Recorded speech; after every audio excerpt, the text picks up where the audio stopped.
Hello everyone. कैसे हैं आप सब लोग। आई होप आपकी प्रिपरेशन बहुत अच्छे से चल रही होगी क्योंकि आपकी एग्जामिनेशन अब बहुत पास में है। इस सैटरडे एंड संडे आपका आरआरबी पीओ प्रीलिम्स का एग्जामिनेशन है।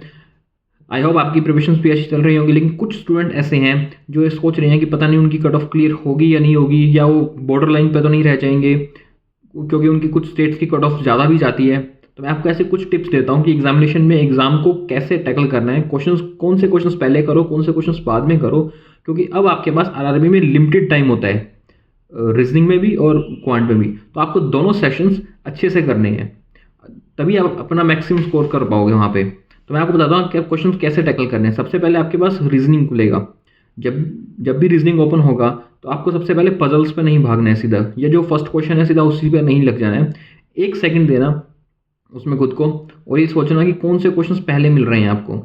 अगर आपको रीजनिंग के अंदर कुछ एक दो नंबर के क्वेश्चन जो है ब्लड रिलेशंस मिल जाते हैं जो 2-3 नंबर का आ जाता है, या कुछ छोटे क्वेश्चन स्पेलिंग एरर वाले मिल जाते हैं उसमें, या सीरीज मिल जाती है उसमें, या फिर उसमें कुछ और क्वेश्चंस मिल जाते हैं जैसे कि इनइक्वालिटीज़ मिल जाते हैं, सिलॉग्स मिल जाते हैं। तो इस तरह के 12 से 13 क्वेश्चन जरूर होंगे। इन क्वेश्चन को सबसे पहले टैकल करना, क्योंकि जब भी आप एग्जाम स्टार्ट करोगे, शुरू के जो 10 से 12 नंबर होते हैं वो आपको कॉन्फिडेंस बिल्ड करते हैं। अगर पहले ही पजल उठा ली और पहली ही पजल अड़ गई तो फिर एग्जाम वहीं खत्म हो जाता है।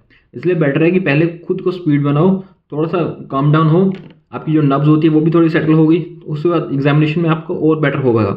उसके बाद आज आप जाओ पजल्स पे, और पजल्स भी सारी तो करनी ही नहीं होती है। 4 से 5 पजल भी आते हैं किसी किसी शिफ्ट में। आप 3 पजल तो मिनिमम टारगेट लोगे। तो वो 3 पजल वो होनी चाहिए जो आप मॉक टेस्ट देते टाइम सबसे पहले करते हो, जो सबसे ईजिली आपको पता है कि थोड़ी सी टफ भी आएगी तो भी आप निकाल लोगे। ऑल्दो प्रीलिम्स में टफ वाला ऐसा कुछ भी नहीं होता, सिंपल आता है, बट फिर भी आपको देखना है कि जिस पे आपका सबसे बेस्ट जाता है उन 3 पजल्स को आप करते हो। फोर्थ पजल टाइम बचे तो करना, अदरवाइज कोई दिक्कत नहीं है, उससे भी कट ऑफ क्लियर हो जाती है। अब चलते हैं क्वांटिटेटिव एप्टीट्यूड में। क्वांट्स में आपको पता है कि आपको 10 से 12 क्वेश्चंस मिलेंगे, कुछ जिसमें से कुछ क्वेश्चन सिंप्लीफिकेशंस के होंगे, कुछ क्वेश्चन नंबर सीरीज के होंगे, कुछ क्वेश्चन क्वालिटी इक्वेशंस के होंगे। और ये क्वेश्चंस जहाँ पर भी होते हैं ये 4 से 5 के बंच में होते हैं। तो सबसे पहले इन्हीं क्वेश्चंस को ढूंढ के टैकल करना। अब ढूंढना इतना टफ नहीं होता। अगर आपको लगे कि मैं कहाँ से ढूंढूंगा, वहाँ पे कुछ नहीं टफ होता। सीधा आपको 1, 5, 10, 15 सिर्फ इन नंबर्स को देखना है। ये जहाँ पर भी हैं आपको मिल जाएंगे इसमें, और सिर्फ 10 से 15 सेकंड में आपको ये मिल जाएंगे। इन क्वेश्चन को सबसे पहले करना है। तो अगर इसमें भी 12 से 13 नंबर यहाँ से बन जाते हैं क्योंकि इसमें शॉर्ट शॉर्ट मार्क्स होते हैं, तो फिर आप अपना क्वेश्चन का पेपर आगे और बढ़ाना। और उसके बाद सबसे कल पहले करना डीआई को। डीआई देखना, 1-1.5 मिनट देना, आपको समझ आती है तो उसको टैकल करना है, क्योंकि डीआई 5 मार्क्स की आती है और 5 मार्क्स आप छोड़ नहीं सकते। वहाँ अफोर्ड नहीं कर सकते कि सारी डीआई छोड़ दो।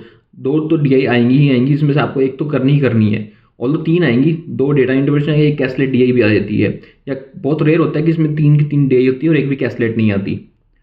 तो उसमें से आपको 3 में से 2 तो करनी ही करनी है। तो उन डीआई को देखना कौन सी डीआई पहले आपको क्लिक होती है, जो भी पहले क्लिक होगी उस डीआई को सॉल्व करने का ट्राई करना। इस पैटर्न से करोगे तभी एग्जामिनेशन में आपके स्कोर बूस्ट होगा। और उसके बाद आप करना अर्थमेटिक का। अर्थमेटिक बाद में इसलिए करना है क्योंकि अगर डीआई लास्ट में करते हो ना, तो डीआई टैकल करते हो, इतनी देर में टाइम हो गया, फिर क्वेश्चन सॉल्व नहीं हुए, तो एक जो 1-1.5 मिनट में डीआई टैकल भी कर पाओगे ना, उसका कोई फायदा नहीं जब तक आप उसके आंसर पर क्लिक नहीं करोगे। इसलिए लास्ट में हमेशा वो क्वेश्चन करना जो अर्थमेटिक का, जिसमें आपके पास 2 मिनट है तो उसमें से आपने एक क्वेश्चन भी बना लिया तो 1 नंबर तो सिक्योर हो गया ना। तो इसी तरह से अपने एग्जामिनेशन में पेपर को करना। जब मैंने एग्जामिनेशन क्रैक किया था आरआरबी पीओ का, तब ये टाइम नहीं होता था और मैं सबसे पहले मैथ्स ही उठाता था। लेकिन अब यहाँ टाइमिंग आ गया, तो अब आपको सारे क्वेश्चंस नहीं करने हैं 40 के 40, आप 30 मिनिमम करने का टारगेट रखो। 30 रीजनिंग में, 30 क्वांट्स में। और सबसे बड़ी बात जो करना वो सही क्वेश्चन ही क्लिक करना। ऐसे नहीं कि आसपास आंसर आ रहा है और उसको तुक्का मार के कोई भी आंसर लगा दिया, ऐसा कोई क्वेश्चन मत करना। इसलिए एक्यूरेसी के साथ ही करना। और साथ ही साथ इस बात का ध्यान भी रखना एग्जामिनेशन में कि कोई भी रॉन्ग आंसर टिक ना हो, ज़बरदस्ती नहीं। और कई बार ऐसा आते हैं कि आपको 2, 3, 4 ऐसा आंसर आता है और वहाँ पे 1, 2, 3 ऐसा दे रखा होता है, उसमें कंफ्यूज मत होना, उसको ढंग से करना। और इस टाइम ना जब एग्जामिनेशन इतना पास होता है तब उन मॉक्स को अवॉइड करना जो टफ होते हैं, जिसमें आपको ऑल आपके परसेंटेज तो आते हैं 95, 96 परसेंटाइल आ जाते हैं, बट आपका स्कोर 45, 46, 48 ही होता है। उनका कोई मतलब नहीं, क्योंकि अगर आप उतने ही क्वेश्चंस करोगे ना तो एग्जामिनेशन में कहीं आप उतने ही क्वेश्चंस करोगे 45, 50, 52, तो फिर मामला रिस्की हो जाता है। थोड़े से ईजी मॉक्स करना इस टाइम जो एग्ज़ाम रेलिवेंट हो, जिसमें आपको ज़्यादा से ज़्यादा क्वेश्चन अटैम्प्ट कर पाओ, जिसमें आप 55-60 इतने क्वेश्चन टैकल कर रहे हो, क्योंकि एग्जामिनेशन में जो पेपर आता है ना वो इस लायक आता है कि आप 60 अटैम्प्ट कर सको। Okay, so best of luck to all of you. I hope आपको ये वीडियो अच्छी लगी होगी, एंड प्लीज़ इस वीडियो को लाइक कर दो, चैनल को सब्सक्राइब कर दें, क्योंकि मेरे चैनल पर डेली मैं ऐसी क्लासेस लाता हूँ क्वांटिटेटिव एप्टीट्यूड की, जिसमें आपको बहुत हेल्पफुल हो गई आपके लिए कि आप एग्जामिनेशन में ज़्यादा से ज़्यादा मार्क्स टैकल कर सको। Okay, thank you.